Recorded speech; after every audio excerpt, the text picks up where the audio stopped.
UFC 305, Du Plessis versus Adesanya, full card breakdown and prediction of every single fight on this pay-per-view. Of course, the prelims really aren't that good if we're being straight up here. The main card is very, very solid. We got Bam Bam Tuivasa taking on Jairzinho Rozenstruik. We got Carlos Prates, one of the best up-and-comers at welter. We got Hooker, I can't say that on YouTube, but probably, taking on Gamrot, Erceg, Kaikara France, Adesanya, Du Plessis.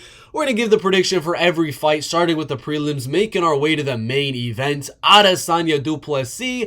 And of course, if you do want to see all the bets we are making for this UFC pay-per-view, it's $1.25 per UFC fight card, and is $5 a month. So very cheap if you're talking about how many bets you're going to get for just $1.25 for an entire card. That's a bargain. Check the link in that pinned comment or in the description down below. But let's get into it, ladies and gentlemen. First fight on the card is going to be at 125 pounds. Stewart Nicoll and Jesus Aguilar at 125 pounds. Jesus actually has been doing pretty good inside of the UFC. Only lost to Tatsuro Taira, who's about a main event a UFC fight night. Lost that one in his debut. Came back, devastating knockout win over Shannon Ross. Then a very close win against Mateusz Mendoza. He could be possibly fighting for his UFC contract here. You never really do know, because if he's 2-2, coming off a loss on his last fight of his contract, it's a little iffy on if you're going to be getting a new UFC contract. So he's fighting for a lot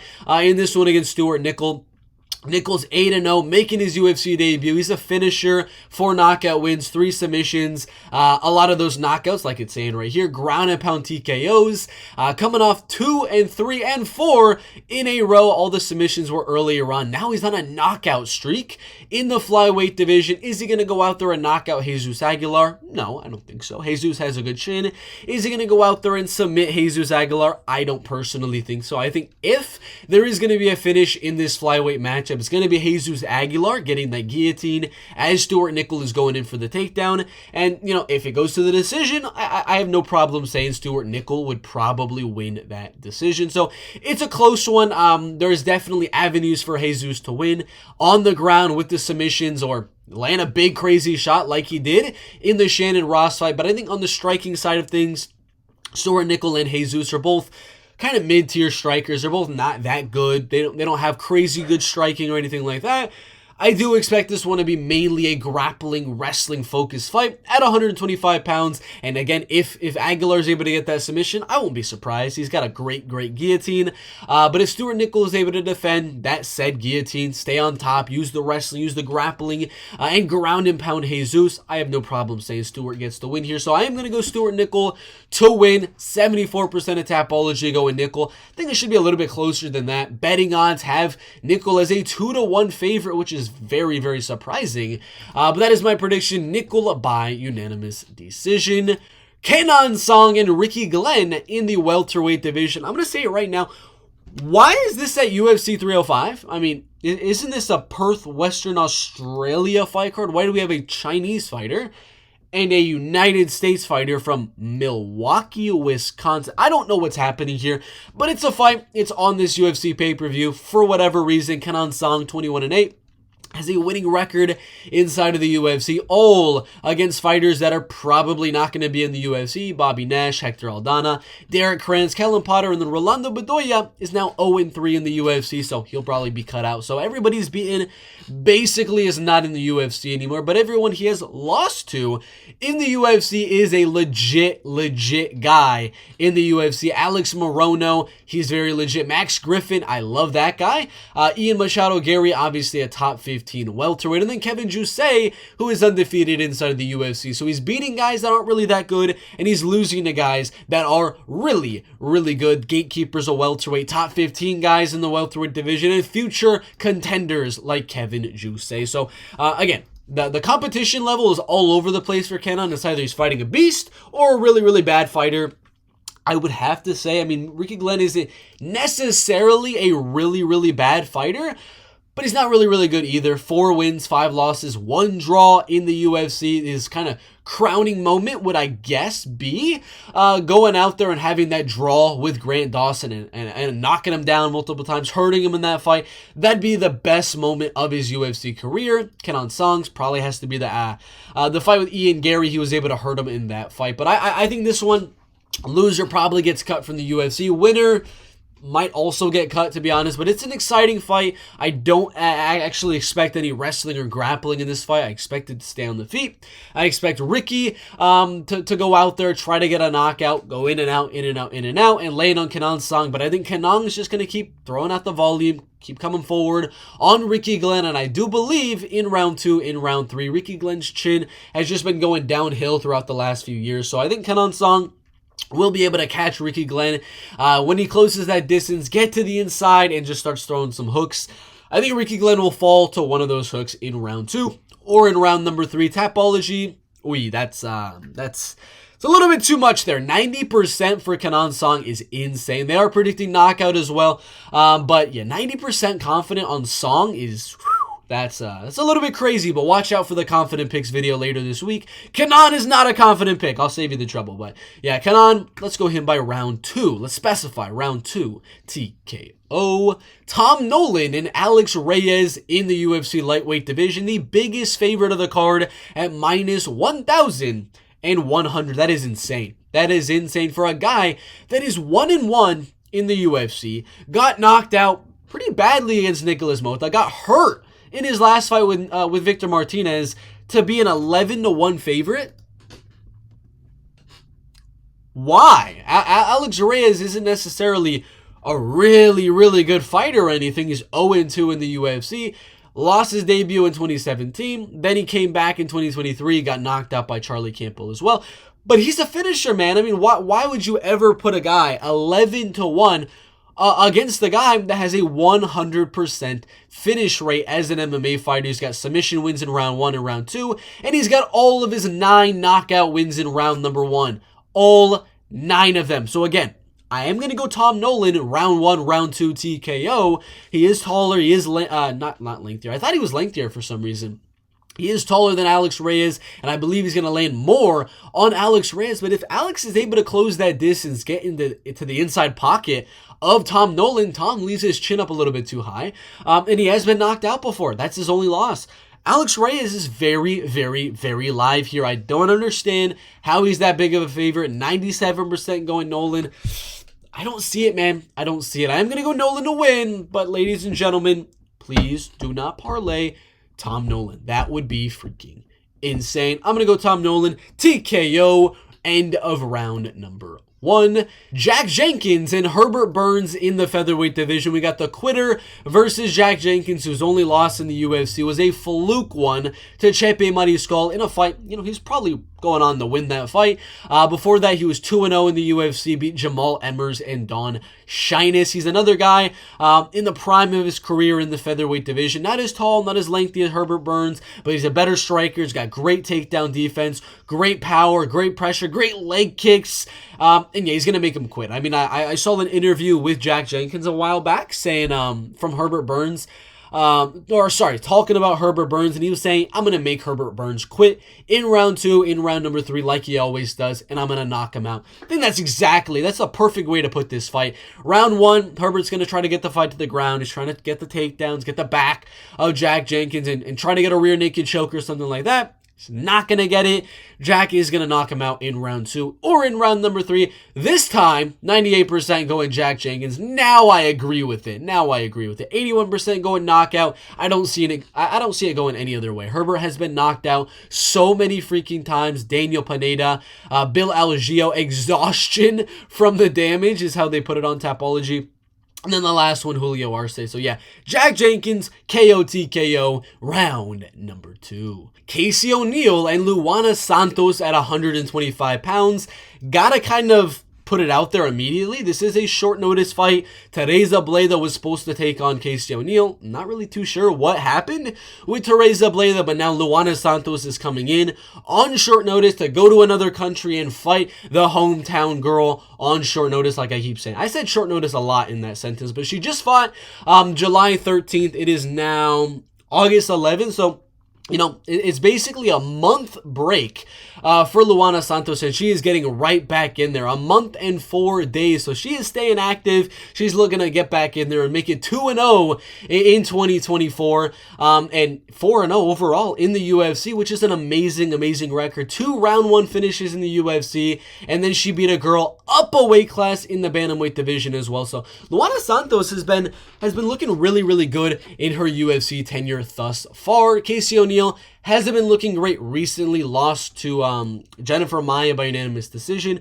who is now no longer in the UFC, but that's just because she didn't want to fight in the UFC anymore. Then Ariane Lipski, who is in that top 15. I don't actually remember if Casey O'Neill is still, you know, ranked in the top 15. I could be wrong, but I thought she was like number 15, or maybe she's out of the ranking. She's at number 15 here. So Luana Santos getting a shot to crack the top 15 with the win over Casey O'Neill here. It's a great, great opportunity for her. Casey O'Neill and Luana, they're the same height. Casey's going to be a little bit longer. Casey does land more volume on the feet, more volume on the ground with the ground and pound, but Luana has, I would say, better finishing ability, especially with the jiu-jitsu, and especially with Casey O'Neill coming off a submission loss in her last fight to Ariane Lipski. I believe if there's going to be a finish, it's going to be Luana Santos in round number 1.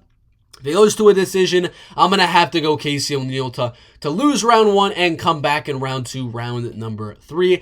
I'm leaning more to the side of Casey O'Neill as a heavy underdog in terms of Tapology right here. 82% going Santos, 18% going O'Neill. I'm going O'Neill as well. I got her by decision. I think she's going to out-volume Luana Santos in the later rounds. I think it's going to be a little bit scary in round number 1. Luana will get close to a submission in round number 1, but I think round 2, round number 3, Casey's going to come back, defend the takedowns, maybe land a takedown of her own, defend submissions on top, and ground and pound. She throws more volume on the feet and on the ground. If she can just stay away from the submission, which I think she has the ability to do so, I am going to go Casey O'Neill. Again, Luana was not ready to fight on this date. She just fought. She probably ate a lot of food, got a little bit out of shape, and then, oh my God, I got to fight again.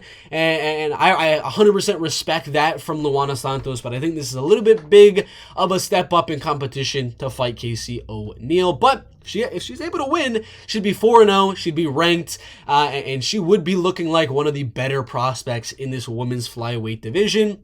So yeah, if she does win, you can probably give her like an Amanda Hebas or something like that, but it's a tough one. It's a tough one on short notice. I'm going to go underdog, Casey O'Neill, 29-28, very, very close decision. Josh Culibao and Ricardo Ramos in the featherweight division. Of course, Ricardo has been submitted in his last 2 fights by guillotine, but he's got good wrestling. I mean, maybe the jiu-jitsu's not looking good recently. He's getting submitted a lot, but in terms of his own offensive wrestling, if he's able to fend off the submission, he's very good at getting the takedowns, getting on top, and landing good ground and pound and things like that. He's just really got to stay away from the submissions. On the feet, he's a good counter puncher. He's good with the spinning stuff, as we know, a lot of spinning elbows and back fists and things like that we've seen throughout the years from Ricardo Ramos. He's not very, very active.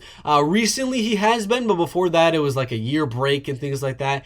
But he's being a little bit more active recently. They're both coming off 2-fight losing streaks, so it is possible, I guess you could say, that the loser could be cut from the UFC after this fight. I mean, I wouldn't be surprised. I do think the loser is going to be Ricardo Ramos. The fights that Culibao has been losing recently, Lerone freaking Murphy in a striking affair, and then Danny Silva was able to barely outstrike him in that fight in a very controversial split decision. His grappling did look good in the Melsik Baghdasaryan fight. His striking looked good in the Sungwoo Choi and Shaolan Nurdanbiak fight. I believe he's going to have better cardio than Ricardo Ramos here, better volume on the feet than Ricardo Ricardo Ramos, better boxing as well.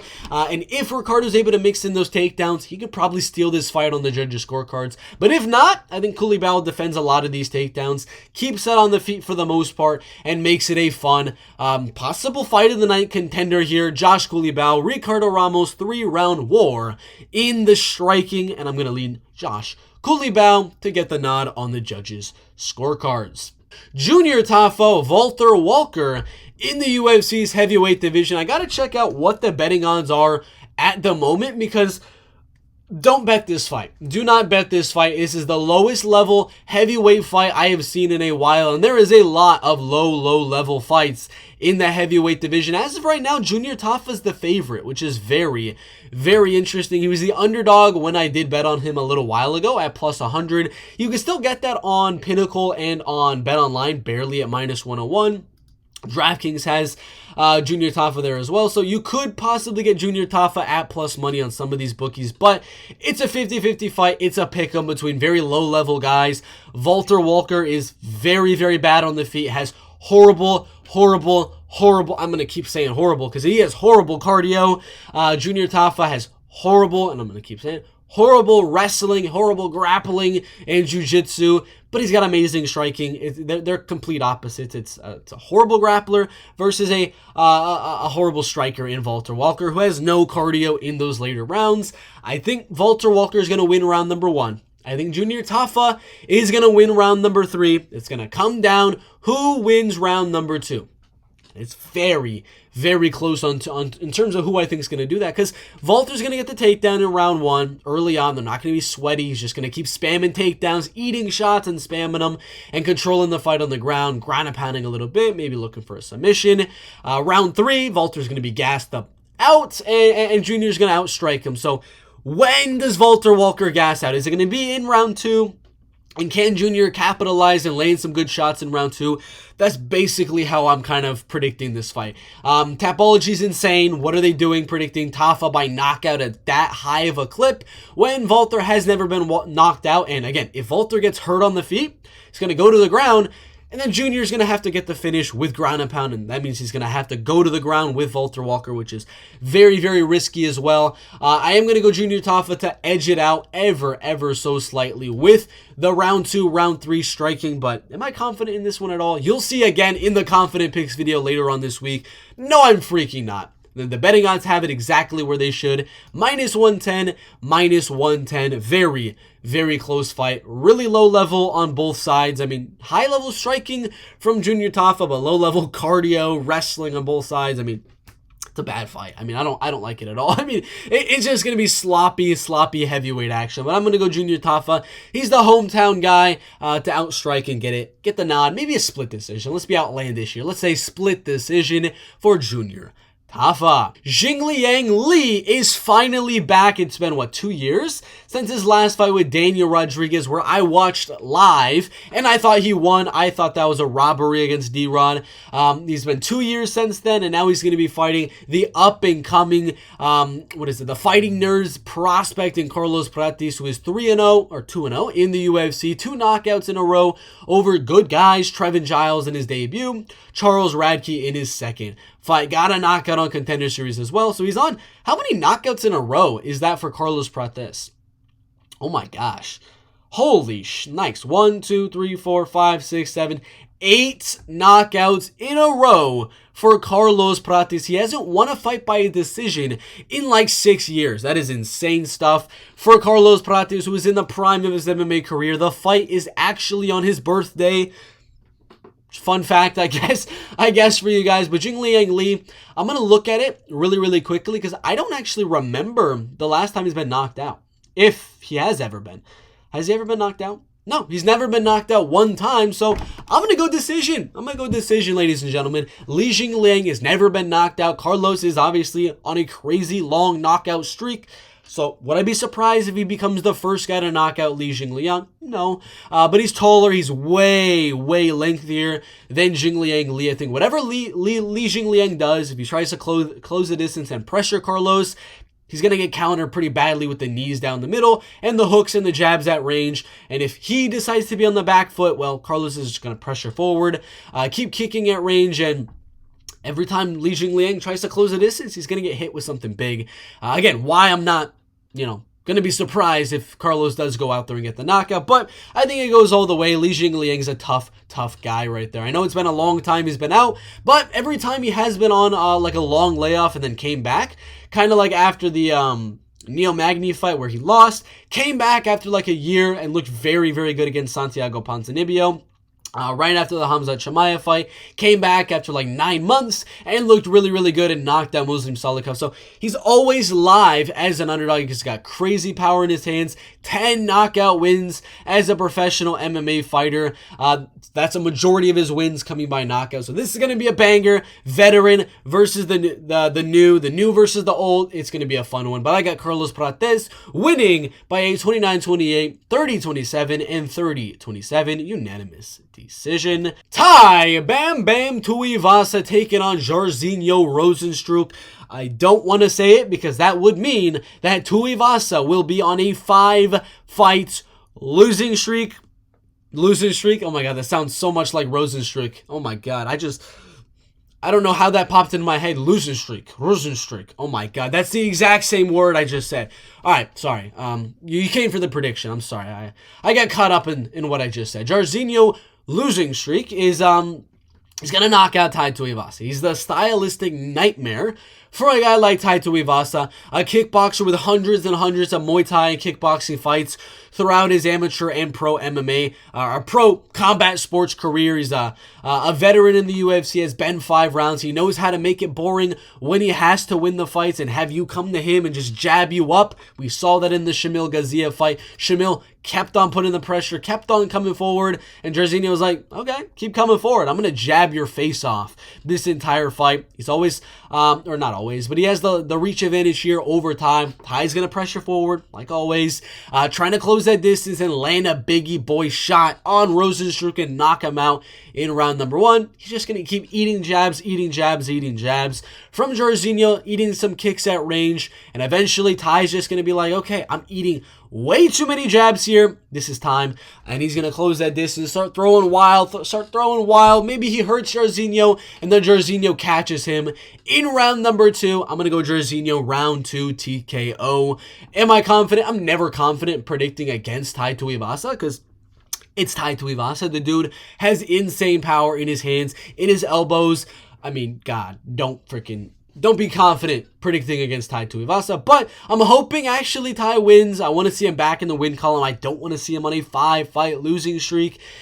Rozenstruik, God, that's so in my head now. But I don't want to see him on a 5-fight losing streak. I want him to get back in the win column, but stylistically isn't a good fight for him, in my opinion. I think they should have given him an unranked guy that he could kind of style on. Chris Barnett. I mean, I'm just saying they could have done Chris Barnett, Tai Tuivasa. Come on, guys.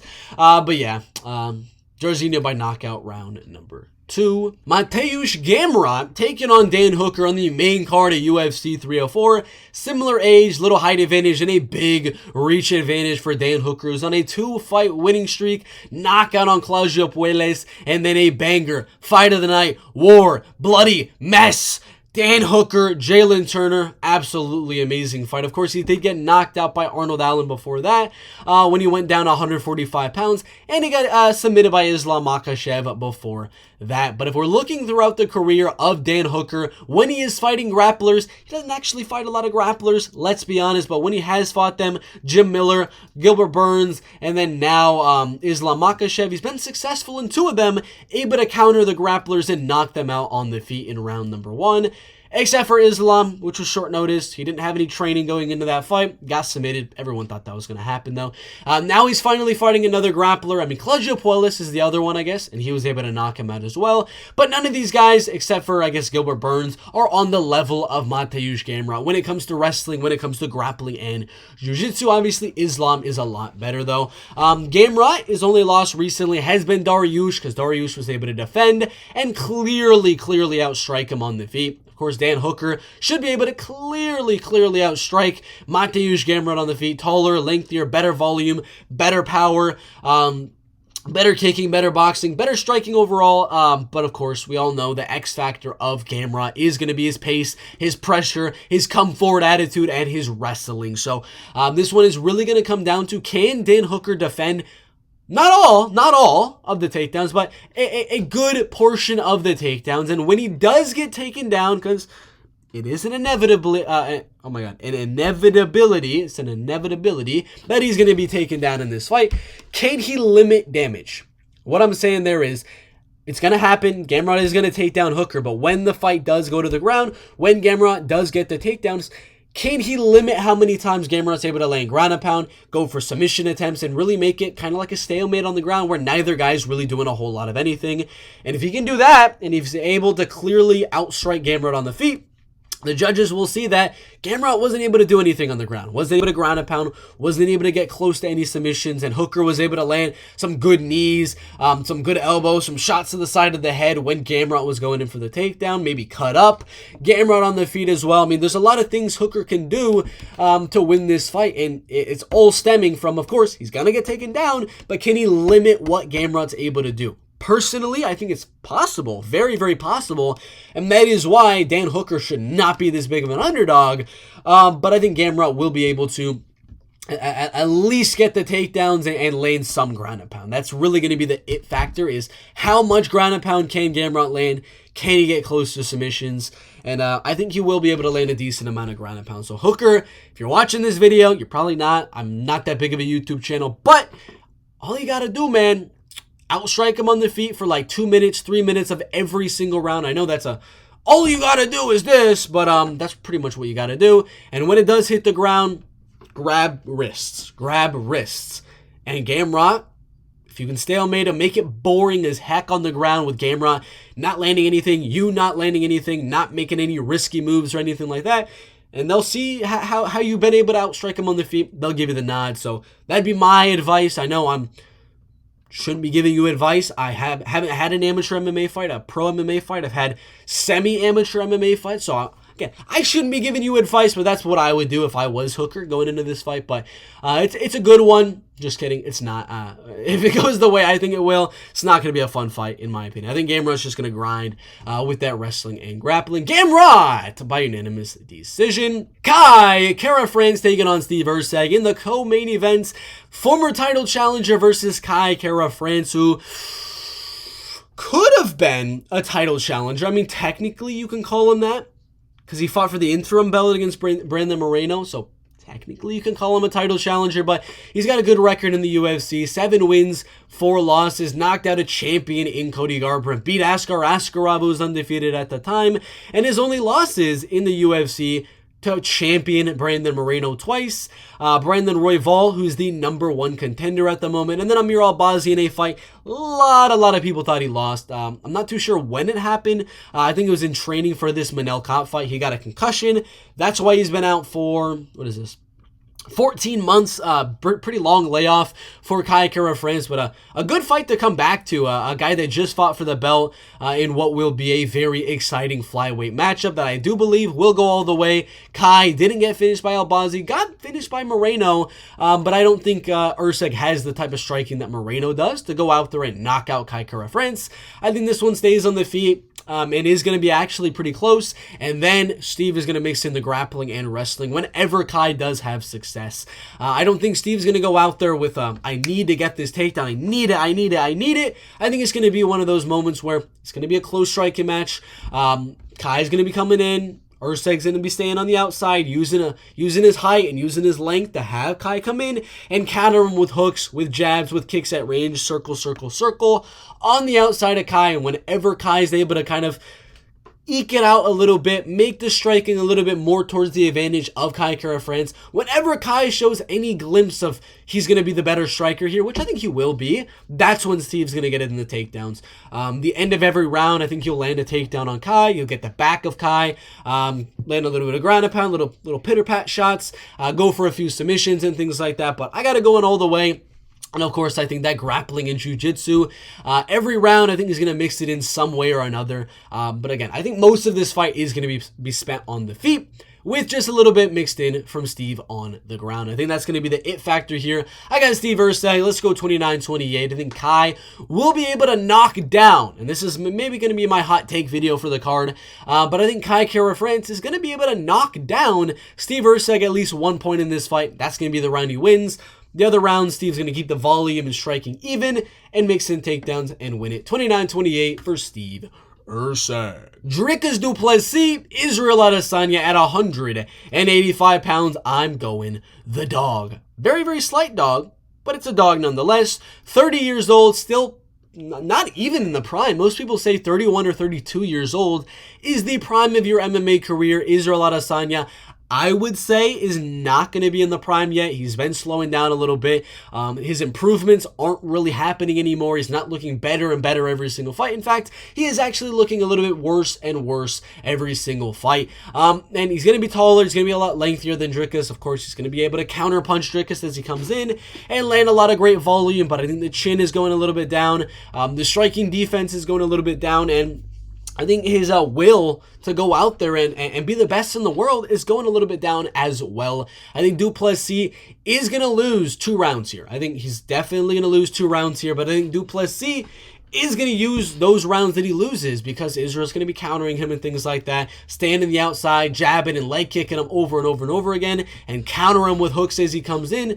Du Plessis is going to use those rounds that he loses to find the range, get inside on Adesanya, land the more powerful punches on Adesanya, maybe knock down, maybe hurt Adesanya at some point in this fight, which I think will happen. He will knock down Adesanya at least 1 time in this fight, and I think he's going to have to mix in the wrestling. He's going to have to mix it in at least 1 point in this fight. I think du Plessis is going to close that distance, start throwing those weird, awkward hooks on Adesanya. Adesanya is going to shell up a little bit. Boom. Bilal Muhammad, Leon Edwards, double leg takedown. Get the body lock, and boom. Right to the ground on Israel Adesanya. I don't think it's going to be a finish here. Du Plessis, if he's going to get the finish, I'm going to actually say submission.